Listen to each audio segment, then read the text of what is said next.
So today we will continue with the timber. It's the second part of wooden materials.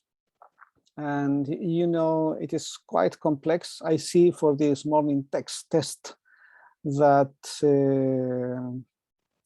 most people had difficulties. It seems the questions were difficult. So we will have just a fast review of what we saw. Important things to remember is we have two main families. This is not all, but the main families we use in construction are conifers and deciduous. By the way, I had misspelling, so this is the right misspelling. I was putting I instead of you there. Also, the readers, they say deciduous. So conifers are mostly trees like pines, right? They are more primitive, let's say, and they have more simple timber, and they grow faster, which is important for us. It's more economic. And we call them softwoods, and we said, well, they grow faster, and we have many kinds of timber, of course, but not necessarily soft in terms of wood. So we have really, really strong timbers in conifers, in softwoods. And deciduous are more evoluted, those trees which loses the leaves, which are called hardwoods. But again, the hardest woods we have are from hardwoods, that's true, but the softest woods are also from hardwoods. So those two terms are quite tricky and usually grow slower, take longer in general. We have very fast growing broadleaf trees. So this is the general families, right? And we have to be familiar with them. We saw the composition, and it is important because that molecular composition is what defines and what sets the strength of timber. Remember, we have cellulose, which is the main element, which creates those kind of fiber packages, which give the tensile strength, which is near half the composition. Hemicellulose, which is the in-between, or the elements which tie those packages of cellulose fibers, right? And are shorter, but still are about 1/4 to 1/3 of the composition. And finally, lignin, which is what gives that kind of a compact, very stiff wrapping, which protects against the water, but gives the stiffness. So all those three elements together create a great structural base, because we have other elements. We saw at the tissue level, right, that it is very easy to distinguish the timbers. So softwoods had a very clear ear rings, very regular texture, and just some big resin canals, not always, right? We saw that hardwoods have two main families and something in between.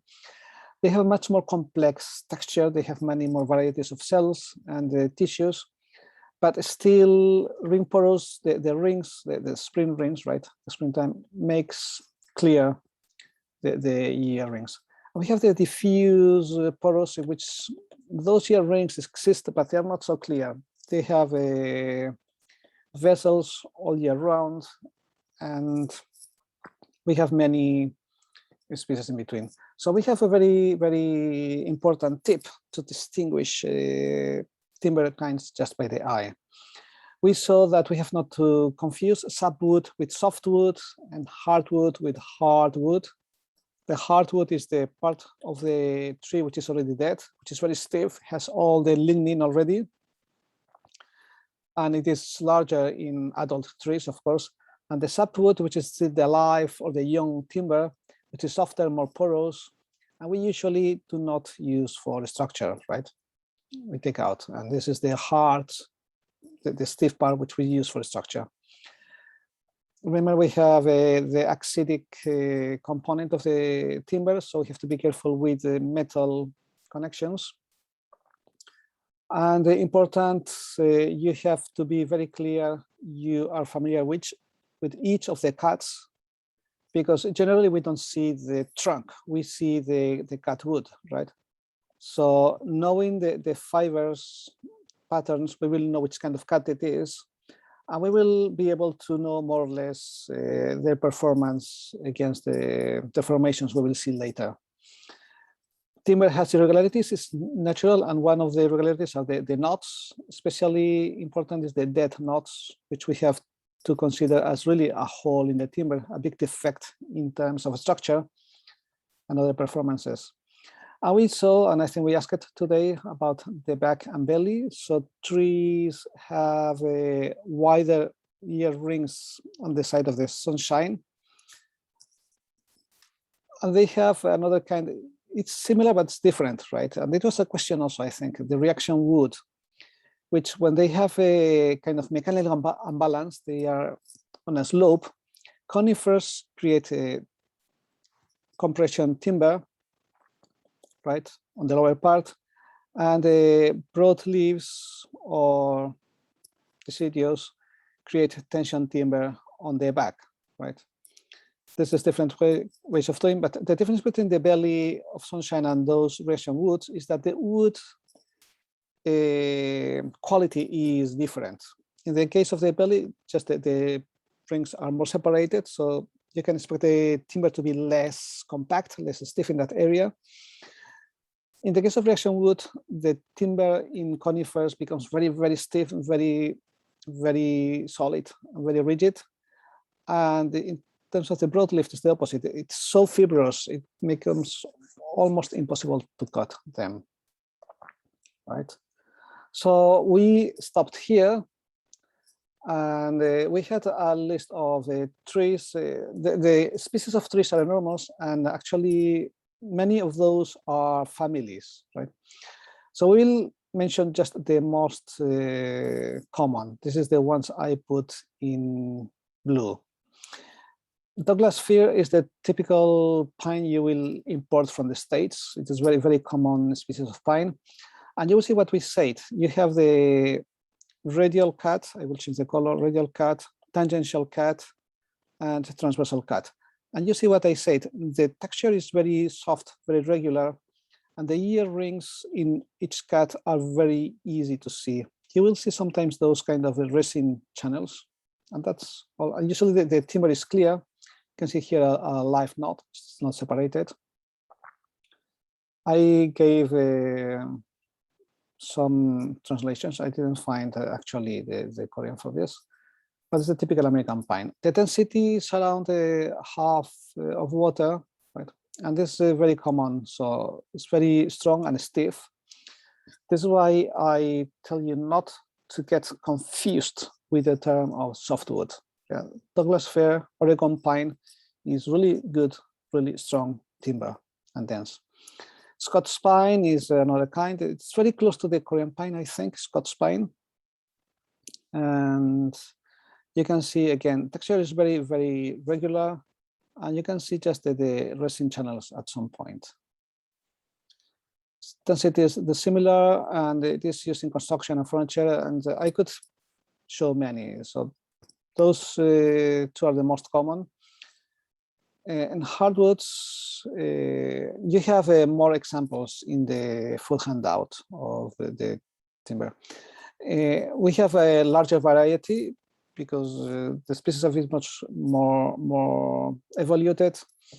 And in red, we have the protected timbers. They are all tropical and they're very hard to get. Usually, most of them are illegal, not all of them.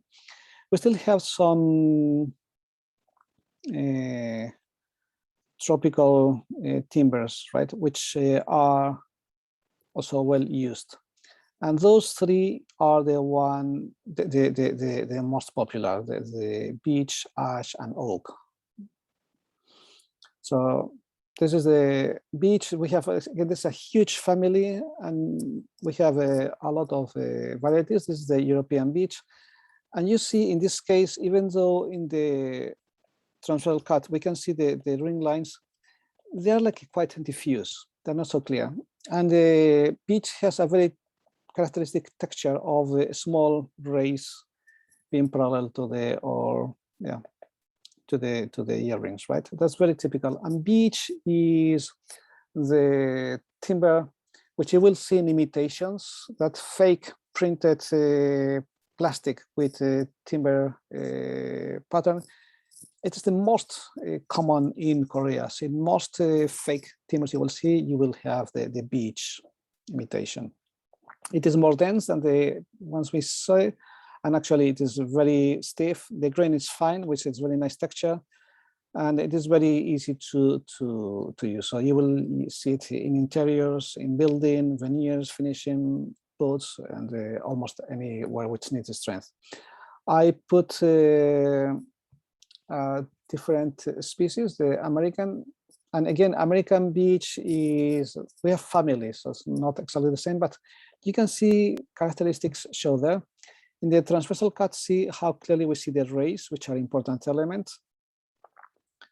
And those elements appear like speckles in the texture. Again, see, well, beech is very easy to recognize. It's very characteristic. And some species are very similar. But again, ash is very used, also very strong.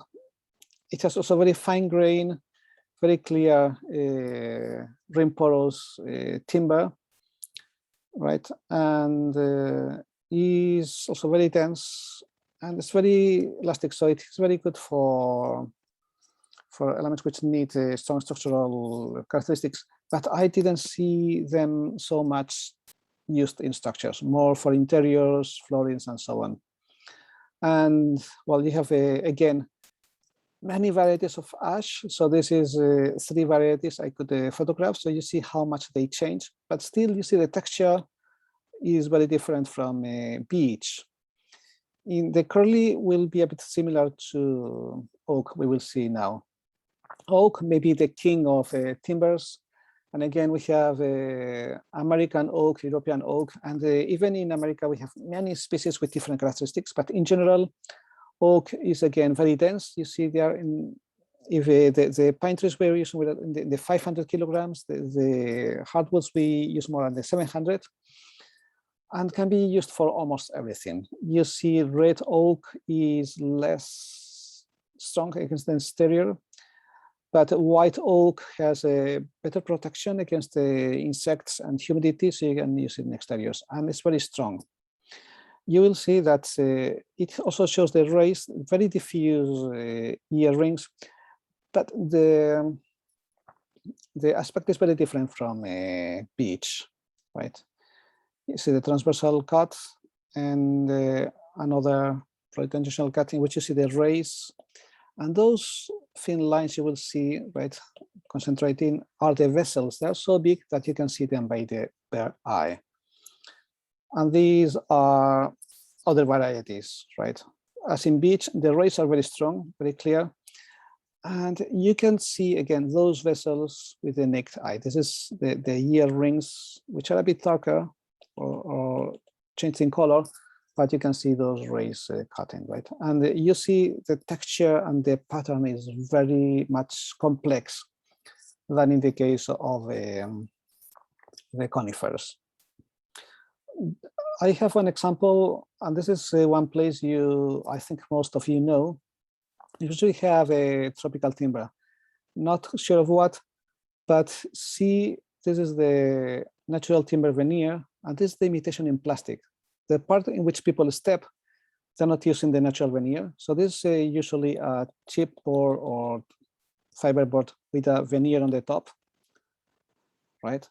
So where you don't step, it is natural. When you step, it's plastic imitation. And you will recognize, because plastics, they have that texture, which actually does not have anything to do with the pattern of the print below. So there's like 2 different stages.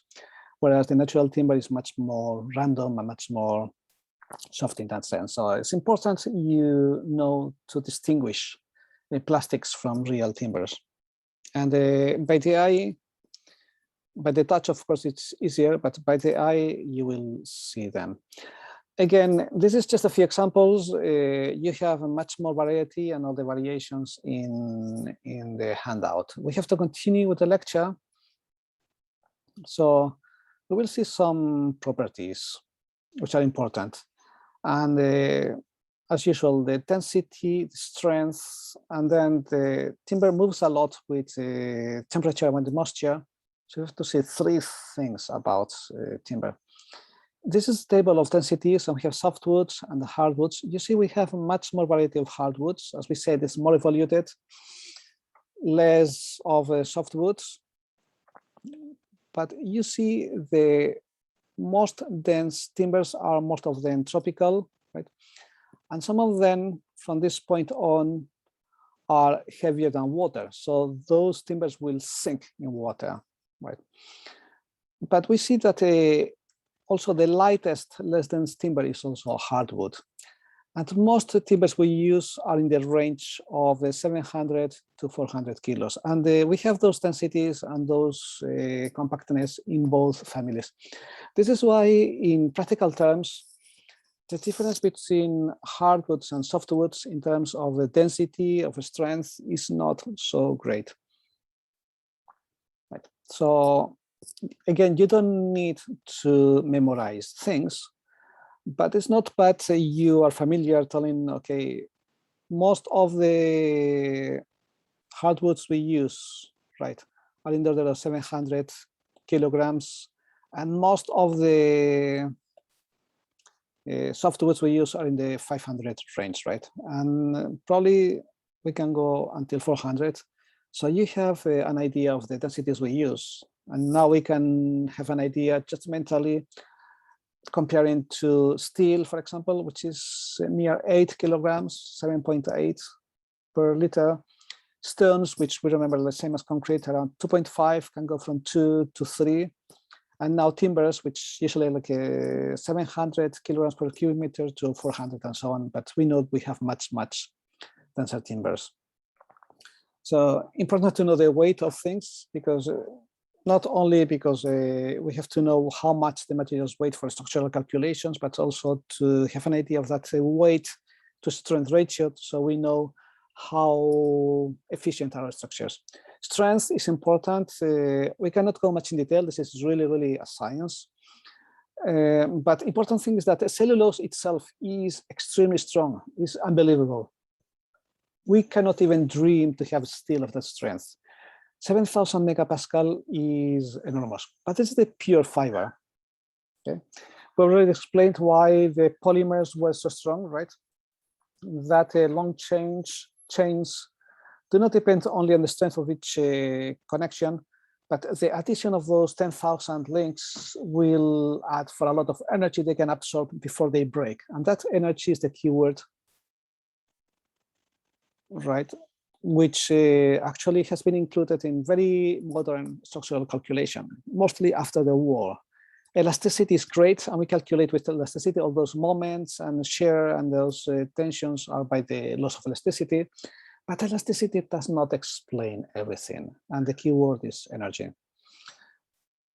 So if we have the ideal timber, and here we need many conditions to have a little humidity about it, a given temperature, and instant load. There's something which confuses a lot. I will spend a few seconds on that. But in the real timber, you know, the cellulose is mixed with the hemicellulose, and you have the water, and you have well, all those elements. So we just consider about 10%, and we go to the minimum. So we go to the 1,000 kilograms per square centimeter, 100 megapascal, which still is comparable to low-grade steel, right? Much more than concrete. But this is for the ideal timber. Timber in reality is not perfectly mathematical. It has variation. So we consider again half to 20% of that value. And that case, the practical value between 50 to 20 megapascal of 100 to 200 kilograms per square centimeter. And this is both tension and compression. Of course, timber is very efficient against tension, but also compression is more or less the same. This is what also we speak of tensile strength, right? In timber, we have the plan always of buckling and so on. But that's as good as a good quality concrete. So there is a huge variation since from the cellulose itself to the ideal wood to the general wood. But if you have the ideal perfect timber, you may have a very strong tensions. And this is where bamboo has a huge advantage. Bamboo is very well organized, very compact, and bamboo trees can have still in tensile, in tension, a huge strength. But for practical terms, this is for giving you just the idea of how strong cellulose is, and even though we consider a very small part of that strength in the end, we have very, very strong elements and very light. This is just 1/5 of the weight of the concrete, right? And less than 1/10 of the weight of the steel, right? Maybe 15th or 20th of the weight. So we have very light element. What is the instant load? And this you have to be careful. We have the long-term load, which is from weeks to years. This is a long-term load. We have the instant, which is just hours or weeks, right? But this is a load which is a short time, and this is which creates an instant reaction in the timber, right? This happens between hours, right? Or minutes if you want. The sudden is when you have like a kind of impact, right? So if I get one heavy element, well, this is dangerous, but let's suppose this is heavy. If I let it drop, my hand has an instant reaction, right?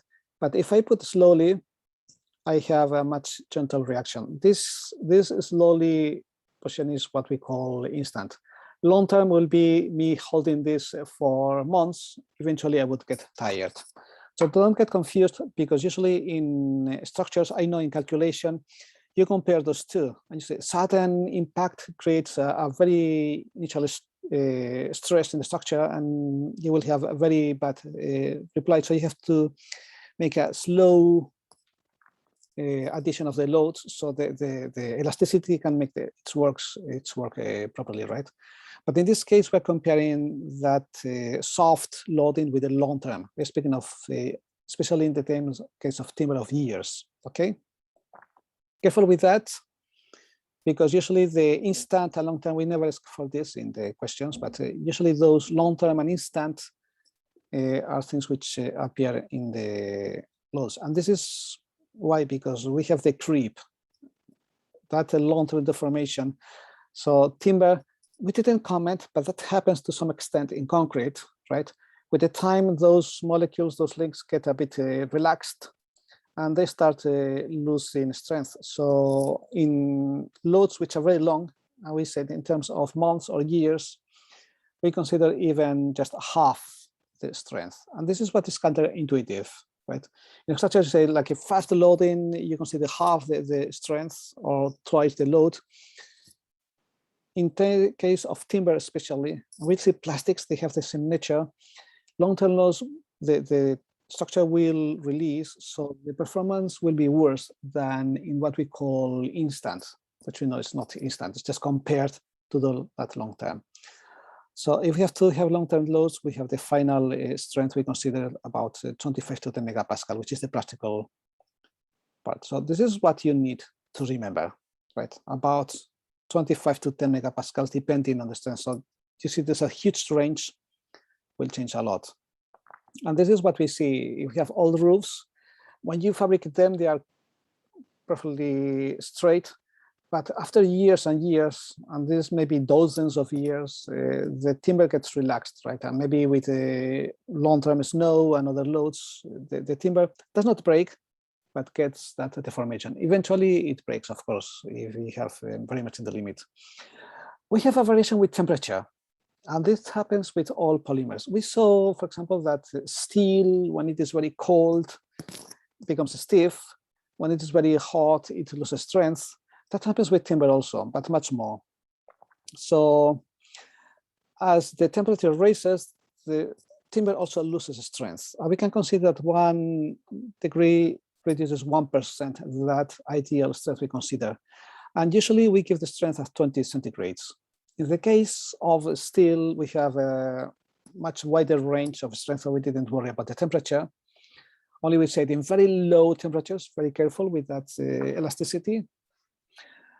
In the case of timber, we have to say, okay, 20 degrees. So if we are using that in very hot climates, if we say we can go up to 40 degrees, which happens often in many places, that will be like a 20% decrease, which is significant, right?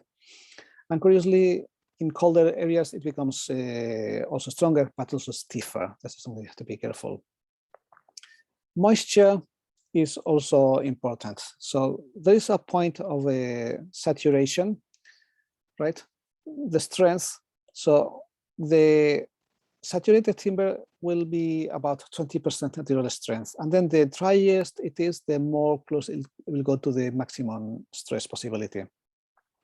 So, well, if it is saturated, why we may have more water up to the 100%? Well, we'll comment later, right? But we know that about 25, 30% is the saturation point if most timbers. It depends very much on the porosity of each. After this point, the strength is more or less constant, but it's important to dry it enough to have the strength we consider, right? This is why we say it before at 12%, which is a reasonable degree of humidity we can achieve in timber. Furthermore, if you have frequent cycles of being moisture and dry, that creates kind of fatigue. So that might reduce very much, in some cases, almost 1/10 of the strength, right? You don't need to remember all the numbers, just to be sure if you have a place where the moisture changes a lot, like, for example, a bath, right? A public bath, then you could use timber as a structure. So you will feel those timber elements will have like almost daily cycles of getting humid and drying. So you will need to add much more timber to compensate for that fatigue. In ideal test pieces, this laboratory, remember that in real life, we will use like 10%. We have some numbers for you to have an idea, right, of what we use. So curiously, we don't have the oak here, but for beech, with the 13% humidity, we have a 180 megapascal, which is huge, right? It's like a really strong timber. But you see for the Scots pine, which I don't know why we don't have the Oregon pine here, with a bit more humidity, we have quite a high strength also. So those timbers, you see, there's not a huge difference between the species, right? So this is just to give you an example. For each timber you use, you will need a certificate, a laboratory work, or some kind of a label which will tell you how much you can use. There is a classification. This is taken from the American standards, the AIA graphic standards. And in the States, they classify in 5 groups, right, depending on their strength. And as we saw before, timber dimensioning is very similar to that one of steel and the concrete, only we see less bigger spans. Larger spans will be always like trusses, which are very common. And we will use very similar numbers, maybe a little bit more reduced in the spans. So for small spans, like a 1/24, say for 6 meters span, we can go to 25 centimeters, which is nice. You can just take on the 20th, and to be 30 centimeters would be okay also, right? You see, there's a big range where you can choose. And for larger spans, which we seldom use like more than 15 meters in one beam, you have to go already to 1 meter. So in that case, the flexion, the formation is important. Not very hard to remember, and then you will have just an idea of timber. But you see that even though we have to calculate, of course, and that may change a lot, in terms of redimensioning is not very different than concrete, for example. Again, from the book of the places, you have, depending on, this is small elements, rafter, purlin beams, there's the main beams, solid beam for construction, and you can go up to 15. As I said, it's not very common to go to those spans, but you can go, usually it's like 8, 10 meters is very common in timber. And you will have to go to proportions which are very similar to the ones. And lattice beam, this is a truss, right? we go about 1/10 or 1/15 depending on the smaller lights. But you see, we start using trusses even before 10 meters, right? These are all practical, are very rough numbers. There's a big margin. This is just enough for you when you design to have a reasonable size. And as you know already, this is a common exam question. Given your range, actually in the exam, it's not totally wrong or right. Those who are a bit over-dimensioned, I give them right, but not 100%. So this is why the points are not always exact with the number of questions. Let's go with shrinking and swelling. It's important. So the timber in the tree has a lot of humidity, so has a lot of water. So we need to dry it before we use it. So even before we dry, just environmental humidity makes that humidity the timber absorbs from the ambience and releases makes a change in dimensions, right? And this is when we have a 90%, that could be Korea in summer, for example, to 60%, which is not so much a big change, right? In winter, we can go to 30%, so there will be like a 60% change. Of course, we have to give it a given temperature. We see that especially tangential, and you know that if we have the timber log, right, which is cut like this, right? So this is radial. If we have the log cut in this way, this is tangential, right? So the tangential has a huge expansion because it's where we have the rings. Always consider that the ring, right, is the element which expands and contracts, and that will help you imagine very well how things work. So again, tangential has a lot of shrinkage. It can go up to almost or 3%, right? And curiously, it is the hardwoods who have more change. Radial can be significant, but it is much smaller. There's more stability in the radial thing, right? And longitudinally, the variation is very small, right? It's very, very small. So this is the biggest, this is big, and the longitudinal is quite a small variation. But be aware of that, because that 2-3% in a long element, we have many planks together, may be considerable, as we will see. I just put a line to make the distinction between the tropical, the softwoods, and the hardwoods, right? So again, the hardwoods, not tropical, curiously, tropical are very stable. This is why they are so precious. But curiously, the hardwoods have the less stability in dimensions in general. Also temperature, right? And the timber expands and contracts with temperature, the same. We are in the millions, so there's much less, but still we need to have space for expansion in floors and very, very long elements in large surfaces, because indent it might be a problem. We have 3 kinds of trees, some materials, and then steel, aluminum, and then polymers. You see that polymers, plastics are by far the ones with more expansion. Steel, aluminum have an expansion. See how aluminum expands more than steel. Again, for timbers, the transversal direction, right, as we saw, is the one which has much more direction. In longitudinal, there's a small expansion. Still, in very long elements, you have to be careful with it. In that transversal expansion, we are in between metals and plastics.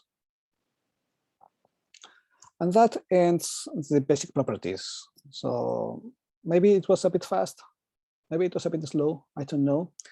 A lot of data, but what is important is you get the basic concept, the basic ideas. Then you will be able to understand how things work. What we said in the last part, if you don't work in structures, still maybe not so much problem, but those expansions with humidity or with temperature and contractions are important, because in interior we have many disasters.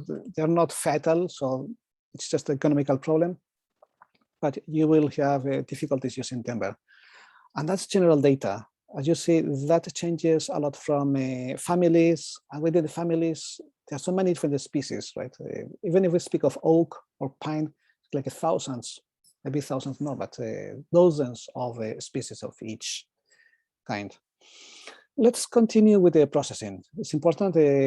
We know the basics now, but we have to see how we treat the timber. And the first thing we do is just cutting the trees, right? It's kind of painful thing. Let's pass over it. Once we cut, we have to dry, right? And then we have, again, another shrinkage and distortion, which is additional to that we saw already in the timber we have ready for use. And some notes on how we plan the cut and the veneering, that aiding of a thin layer of timber. So here I explained that saturation point. This is a kind of diagram of timber. You have the fibers, right, full of water. This is the cellulose fibers totally soaked in water like a sponge, but we have additional water between the fibers. So the timber, you know, it has a lot of air. So the water which is between the fibers is the free water. It has nothing to do with the cellulose being humid or not. That free water can go out 1/3 of the humidity, and it does not affect at all the strength of the timber, because the cellulose is already saturated. The saturated timber is the one in which the water is at maximum in the fibers. A bit more water will just need to go to the interstitial areas, right? This is what we call saturated, right? Saturation point we said before, which is about 25–30% of water. This is where the timber becomes the softest, right? So the strength is the same in both cases because the state of the cellulose is the same. Then we have what we call the dry timber, which is just a small amount of water, usually 12–16%, in which you consider it dry, but in reality, we never dry it completely, right? So 12% is a target, but realistically, not always we can reach it. And that is the standard point. 12% is when we give the strength and the humidity, the dimensions, and so on, right? And the 20 degrees, be aware with it. And then if we remove totally, we have the totally dry. So 0% of water you can achieve, but that's not realistic. So timber is in the environment, and even in the driest Sahara desert, you have a small amount of humidity, which will go to the timber also. So, but that will be the strongest timber, right? Again, the totally dry wood is just a theoretical, not theoretical, could be experiment laboratory, but not real life. What we will usually is the standard dried timber, and that we call dry timber. We can dry naturally on the air. In that case, the planks are put in a way that the air flows. And in this case, they can be rained, right? But usually they have a roof. You may have seen, you have drying places here in Korea, in some areas in Uljiro and so on, in the back streets. Some areas have still places for that. In natural drying, we can go up to 16%. It's very hard to get 12%. Depends also. If you dry in Sahara Desert, maybe you can, but here in Korea, it's too idealistic. And depending on the wood type and the size, elements can take between 2 and 7 years. This is why timber needs a lot of patience. You need to grow the trees, you need to cut them perfectly, and then you have to dry them. This is the most ecological, the most perfect dried, because the timber has time to stabilize and to reach the size. But okay, today, who can wait 7 years, right? Of course, conifers will dry usually earlier. Hardwoods will take longer to dry. So to overcome that, we have the kiln drying. And then we can reduce to 1 week to 3 weeks. Usually the hardwoods take longer also, and that's a big change. So again, 3 weeks of kiln is a lot of energy. That's true. But nothing to do with what we need for making cement or melting steel. You don't need to go to such a high temperature. And in this case, we can go to the 12%. It's the most common. So when we try from green to 12%, we have a big variation that's much larger. And this is kind of the final thing, but that shrinkage has a lot of importance because that elements can shrink and how do you say, and have a warping, can change the shape, can crack. So we have to be careful on how that. You see again, tangential is the largest, radial is intermediate, longitudinal is almost negligible. This is where I insist, you have to know very well those three cuts of timber. We have, I think I put tropical, conifers, and hardwoods, right? Again, hardwoods are the most unstable. You can go, in the case of beech, up to 10%. That's a huge shrinkage. Conifers are in between, so a bit safer. And as usual, tropical timbers are kind of trim. Radial is smaller, but still considerable, right? And longitudinal is negligible. Well, still it will shrink, but we will not worry so much about it. Also, it will shrink in all cases.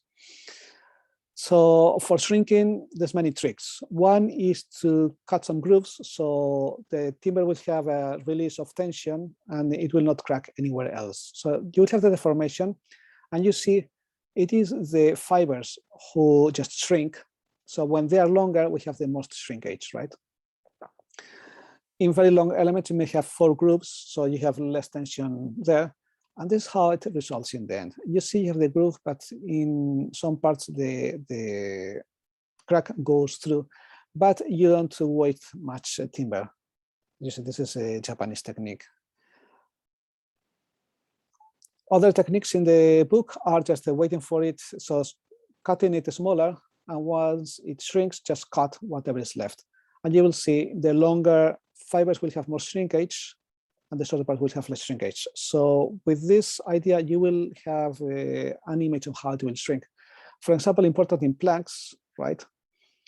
The longer shrink, the longer fibers will shrink more. So that will have more shrinkage in the upper part. And the lower part, which has the shorter fibers, will shrink less. This is why if you make floors, you will make always this kind of arrangement. So you will have not peaks which will disturb you, right? If you use solid timber. And this is an example of fresh timber. This is in a shop somewhere in Madrid. And you'll see that you have all the kinds of cuts. This is like a plain pine.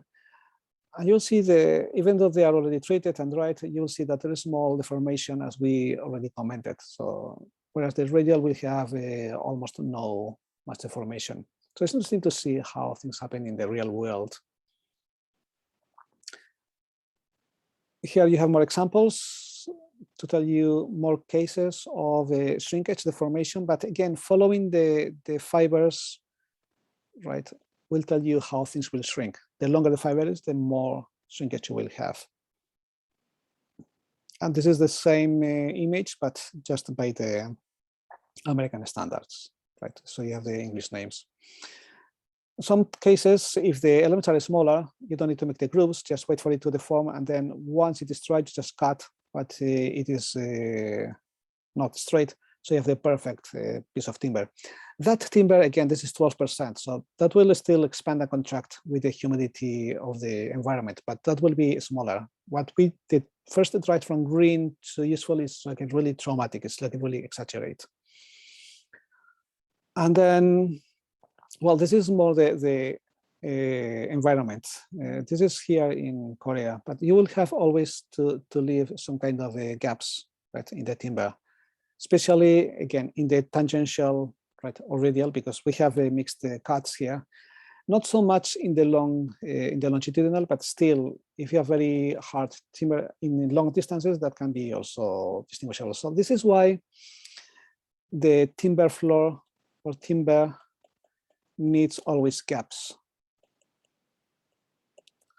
People get very nervous with it and they fabricate and they try to close those gaps and they put silicone in between. That's totally useless, right?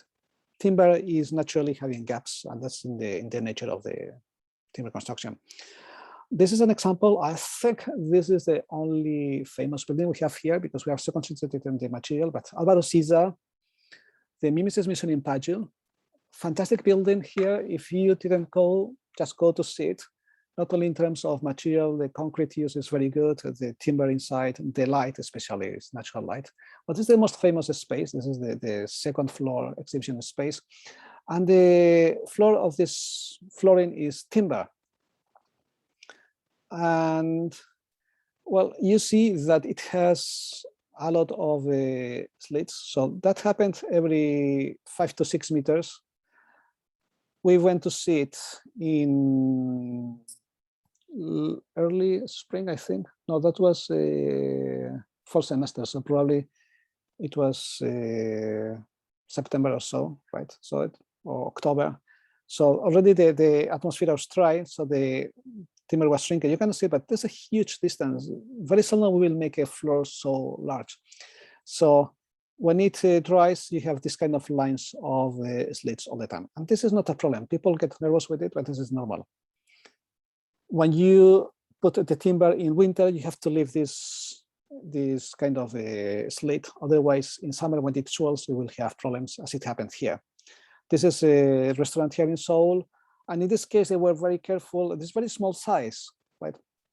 But you see how this kind of a tangential area, just being between two walls, make the timber to explode. It doesn't have a space for expanding, so it just goes up. People think, why does it happen? Right, that happens. This is not having just enough space or individual gaps between the timber planks. So remember this, remember mimesis, just in case we ask for it at the end of the class. And well, this is polymer. We say this is Hannah Square. You can go and see it.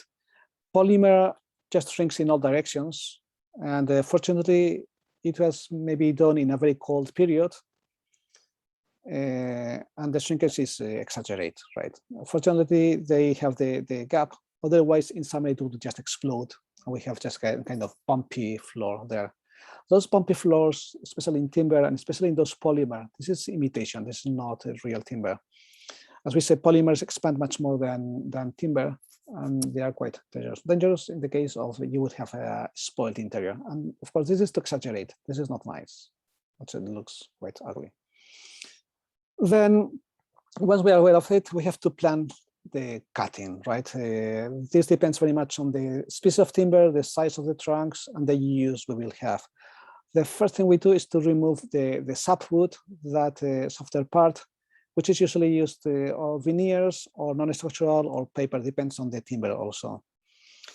And once that's removed, the planning, you may have more use of timber, but with a lot of variation. So each of those planks will behave differently, right? Because we have pure radial to pure tangential. We may have all radial, which we see we have very regular pattern and very nice performance timber, but you waste a lot. Quarter sawn, in which we have something in between, it's kind of, but you have all elements different. The planning is hard, and the specialist in the forest will consider, right? Again, this is just for you to have some idea of the denomination. You don't need to memorize all of them. If you're just aware of the transversal, tangential, and the radial cuts, you more or less know what you're dealing with and how to behave. And this is just some examples on how the cut is planned in Japan, for example, right? For logs, depending on the size, this is mostly for structural uses, right? This part will be very well balanced. This you will have to deal with this diagonal. This is different plannings to have most use of the wood in different positions and different kinds. This is just examples to tell you how much you can do. Usually the carpenter will decide this kind of cuts, but if you want to have a special use, very special timber, you can work together with the carpenter, with the sawing plant, to have the kind of timber you need for your project. And of course, depending on the case of timber, the cuts, as you plan, will have different textures, right? So radial cut will have very, very parallel, very regular cuts. Tangential cut will have this kind of more wavy pattern. And if the timber has knots and irregularities, we have very decorational timber. There's more example. This is the American standards. And then the veneering. Veneering is just using a thin layer of timber to put over usually chipboard or more cheap processed timber, just to have the aspect without spending so much. You have more, less temperature, less variations of the shape and the expansion of the temperature. It will be more regular. You have especially the look. It's not the same, but still you have the look of the timber. And this is like a most used for interiors, right? Solid timber is so hard to manage, and we have so little good carpenters nowadays that very few people are able to work with the timber, solid timber, and have good results. But again, this is like the pencil sharpener, but a huge scale. And the way you cut this veneer is very thin, less than 1 millimeter, very thin sheet. You will have different patterns. So this is just the quarter slice. So in this case, you will have a more or less a radial cut. You may have totally tangential with very wavy. This is going to the border, what you call the reef cut. The rotary veneer is one of the most common. It's very easy to make, and you have a very good use of the timber. And then, since those cuts are very long, but the width is very difficult to control. So usually you have like between a few centimeters, like 30 centimeters to half a meter. I didn't see much further than that. Then you have to see how you match those veneers. And this is something you can also plan for this is usually interior project. And this is just examples. You don't need to remember every turn. That would be ridiculous. You know where to look for that. But just so you know that you have many possibilities of combining that for different effects. That's so much for the processing, which has not much mystery, it's mostly logic. Let's go to the next important part, which is the decay. As we said, timber is organic material. It is planned to be destroyed as every living object, so we have to fight with it. And this is a cut tree, and you see as soon as the tree dies, there is a full ecosystem that goes into it. We have moles, we have insects, we have all the natural, of course, bacteria going there, and fungi and so on, to make that timber disappear. Timber actually is food for many organisms. That's cellulose, which is basically glucose. We cannot digest glucose, but many living organisms can feed on it, and they're so happy. So we have just a short note on wood strength. So species have different performance against decay, and there's standard classifications. You have a rough idea of how they perform. Then what is the most common attack to timber, and the kind of treatments we can have to improve that decay. And then finally, the resistance to fire. This is a dead branch here in Korea. You see, as soon as the tree dies, it eventually disappears, becomes just dust. One more example. This is also here in, I'm not sure, probably this is in Spain. There's a forest. So if you go to the American AIA graphic standards, they have like a classification on three big groups. Okay, very strong, moderate, and non-strong, which is okay, rough, right? So most general pines are not resistant. This is the cheap, very fast-growing timber. Not only pines, there are many others like poplar and so on. The timber is very, very soft. And poplar is fast-grown, but mostly used for interior or paper. I mentioned that because it's a softwood, right? And they are usually not very strong. The most important is some kind of cypress. And curiously, you see this is a conifer. Many conifers have very strong resin. That resin gives them a lot of protection. Resin is kind of gum, right? So the water cannot go in. We have this kind of pine in Spain. It's great. Can last for 100 years, 200 without much decay to water, to humidity. But that resin may make them burn much more easily. You know, the oak, and use again the white oak. Red oak is a bit more delicate. Cedar, redwood, and so on. So again, oak is a kind of king, especially white oak on the exterior. In between, the most usual commercial timber. So the Douglas fir, this is the imported pine from the largest part we have from America, right? And many pines and other species are just okay and need some kind of protection only.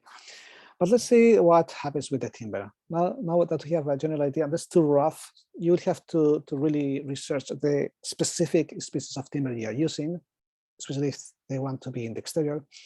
Weathering is the first element which takes timber, especially sunlight. UV rays are criminal. They break all life, and that happens with timber. This is a bench. This is where the sun attacks. This is where the water attacks, and the water is not as damaging as sunshine, because this is already a species of wood which is good for the exterior. So the photochemical degradation is enormous, and mostly sunlight is responsible for it. It makes the timber to become gray in general, and then the surface becomes gray and becomes powder. You can just sand it, and you have a healthy timber inside. So we consider 1 millimeter every 20 years. So if you use timber in the exterior planks, you have a calculation on how much you need to add. But usually we use 20 millimeters, 30 millimeters. So you have a lot of time to use that timber. And the repair is very easy, right? Just remove the damaged part. This is a case of a weathered, maybe 3-4 years Ipe, again, tropical timber, very good for exteriors. And you can just sand it and repair it, and you can go for quite a few times, right? If you have this kind of 20-30 millimeters planks, you have a long time of use. This is the example before. So where the sunshine applies, we have much more damage than just only in the water area. Then we have those organisms that feed on timber. We have molds and insects. We have brown and white mold. Brown is the one that you'll see very often in exterior. So this is from one bench. So the black mold, the brown mold will just eat the fibers, and you'll have like a, also it's called a cubic decay, right? Because you have like cubes of timber. The white is the one you will see in the hidden parts with humidity. It's like really, really mold. You can see this kind of disgusting, hairy white fibers. Insects, we have plenty families, and of them, the two most annoying are the termites and the wood bugs. So there's an example of a brown mold. You see the timber which is already, you don't see the mold, but you see the effects of that. And that's very typical of that mold. In that case, the timber is not strong anymore. You can use for exterior, but it will need eventually replace. Termite is very insidious because termites have evaluated in a way they eat from the inside, so you don't know they are there, which in structures is very dangerous. This is why this is the panic of termites in water construction. You can hear them, so the specialists will put one device to amplify the sound, and by the sound of the timber, they will know which kind of, even they will recognize the species of termite. You can also recognize other bugs, but termite is especially important because you don't see them, you can only hear them. This is a full structure totally destroyed. Good thing, termites are very easy to kill. Sounds a bit terrible, but okay. They are very easy to, so if you are on time, if the timber is not very damaged, you put the venom, whatever you will use, and they will disappear. Woodworms are much more insidious.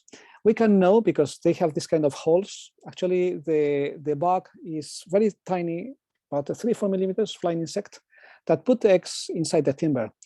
And those worms eat the wood until they become adult and they fly. And this is why we hit those holes. So we know instantly the wood is infected. There are families of woodworms. The problem is those eggs are very strong against any kind of insecticide, and they can be there waiting for years. So it's very hard to attack, even in domestic places. In museums, for example, they put the piece of wood in a very expensive, very sophisticated void chamber, right? But must be full void. Otherwise, the eggs will survive. And after, I don't remember, but probably after a few weeks, you can consider even the eggs died, and then the timber is good. Otherwise, it's very hard. You need to put like a fuel oil or gas oil, which remains there, and they will be poisonous, but you will have poison in timber with you, or have every 15 days put venom in each hole, in which case you may become poisoned much earlier than the bugs themselves. How can we work to avoid it? We have treatments. What is the problem? Those treatments are mostly put in venom. So this is toxic materials which will kill the bugs. But that toxic materials will go into the environment. So we have very hard dilemma there. Tar oils, they're very water repellent. They are very strong, very smelly. And there's like usually is in the railways, in the dormants. We're 5 minutes away from the class. We will finish this part. The steps in Eginun Hill in our campus are this kind of timber. They last forever, they're stone, but they are smelly. This is what we use in the exterior. And they last forever. We have waterborne preservatives, and usually you see is the copper, we know it's toxic, arsenic, the worst venom in the world, chromium, and so on. The copper is the one you see, this kind of greenish timber. It's copperized. That means it has a venom, so molds, insects cannot eat it. And we have a more effective, but more polluting, right? So if you have some alcohol, that goes more inside the timber, it evaporates. And again, copper, zinc are usually the ones you saw. Again, this kind of greenish timber will be the one treated. And can be done just superficially, in some cases, totally in the mass with this kind of very solvent types. Very hard decision. Reaction to fire, that's important because the wood is flammable, but curiously, the coal, as we commented in the first lecture last Friday, coal is insulating, so that will, for some reason, retard the burning. So that allows us to have some time and some unaffected timber to keep resisting. And this is a great advantage over steel. Steel will not burn itself, but at 400 degrees, it starts getting fluffy. Timber not. Timber keeps, we lose strength with temperature, but still is strong enough. So the practical thing is to have like 0.6 millimeters per minute of mass loss with fire. You can go, if you want to memorize, 1 millimeter per minute, right? So if you need to have a 60 minutes, which is the standard strength of the timber, you add like a 60 millimeters, right, of timber. So 6 centimeters extra around, and you have that guarantee that the timber will have the full section you need to keep the strength, which is important. I bring, this is the only second example of building. This is a almost 1 year old house. I renewed, well, I participated in renovation a few years ago. It's a small palace, a big house. And the timber rating was 60 minutes. We have very good, this was this kind of a pine with plenty of resin.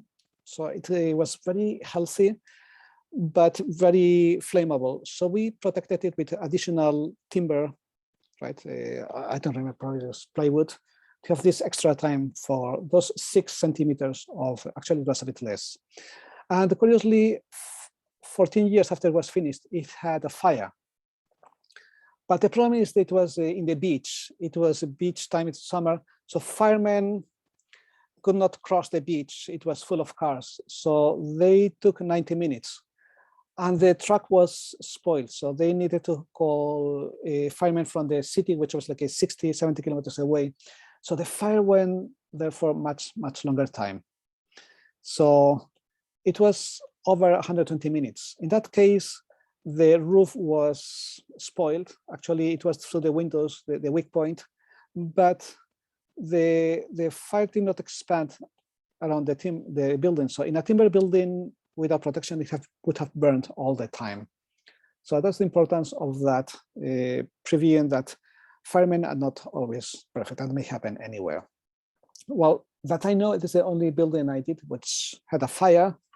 Now it is reconstructed, but fortunately, we had a passive active systems which people didn't use, right? They have extinguishers, we didn't have sprinklers, they have alarm and so on, but people didn't use it. That would have helped. So usually the start is the point to attack the fire. But again, in 2 hours, most timber buildings were totally burned. In this case, it worked. It was a strategy. So we have just a part of processed and engineered timber, which is 3 kinds. But since we are on the time and the environmental issues, I don't need to overwhelm with you. We saw the difficult part, the important part. Up to the fire, you have to be very clear, because that's something you have to know, and it is surely an exam question in some way. So let me go straight to the, so we have just a catalog of processed timber and the environmental issues, which we'll see briefly on dealing with the plastics. And we have the bibliography. Let's go straight into the assignment. So we have a last assignment